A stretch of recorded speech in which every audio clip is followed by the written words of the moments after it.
ముఖ్యమంత్రిగా కొన్ని అంశాలను మీ ముందు పెట్టడమే కాకుండా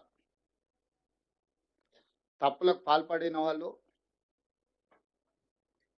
ఉద్దేశపూర్వకంగా తెలంగాణ రాష్ట్రానికి నష్టం కలిగించిన వాళ్ళు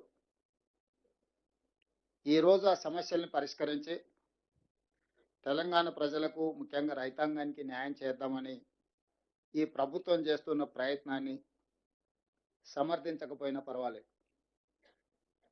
వాళ్ళ సంకుచిత స్వభావంతో ఈ ప్రభుత్వాన్ని విమర్శించడమే కాకుండా ఈ ప్రభుత్వం యొక్క ఉద్దేశాన్ని, ఆలోచనను, అవగాహనను తప్పుబట్టి ప్రజలకు తప్పుడు సమాచారాన్ని చేరవేసే ప్రయత్నం చేస్తున్నారు. అందుకే ఈరోజు నూతన సంవత్సరం మొదటి రోజు సాగునీటి పారుదల శాఖ మంత్రివర్యులు ఈ అత్యవసర సమావేశాన్ని ఏర్పాటు చేయడం జరిగింది. ఈ సమావేశం ద్వారా ప్రజాప్రతినిధులకు సమాచారాన్ని అందించడమే కాకుండా తెలంగాణ వాదులందరికీ కూడా అంశాలను వివరించే ప్రయత్నం ఇది.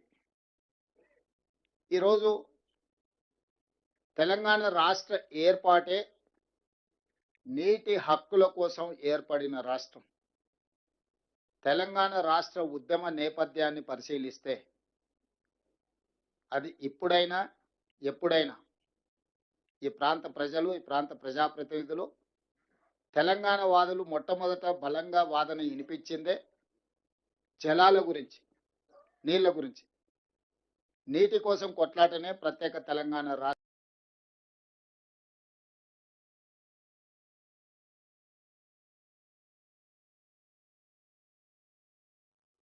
అందుకోసమే ఉమ్మడి రాష్ట్రంలో ఉన్న ఆనాడు పి జనార్దన్ రెడ్డి గారు లేదా తెలంగాణ ప్రాంతానికి సంబంధించిన ప్రజాప్రతినిధులు కృష్ణానది జలాల కోసం బలమైన వాదనను వినిపించడం జరిగింది. 2004 నుంచి 2014 వరకు 10 సంవత్సరాలు ఉమ్మడి ఆంధ్రప్రదేశ్ పరిపాలనలో డాక్టర్ వైఎస్ రాజశేఖర రెడ్డి గారు జలయజ్ఞ ప్రాజెక్టులను ప్రారంభించి ఇరు ప్రాంతాల కృష్ణానది మీద ప్రాజెక్టుల నిర్మాణం చేపడుతున్న సందర్భంలో కూడా ఆనాడు పి జనార్దన్ రెడ్డి గారు పోతిరెడ్డి పాడు ద్వారా మనకు జరిగే నష్టాన్ని బలంగా వాదన వినిపించడం జరిగింది.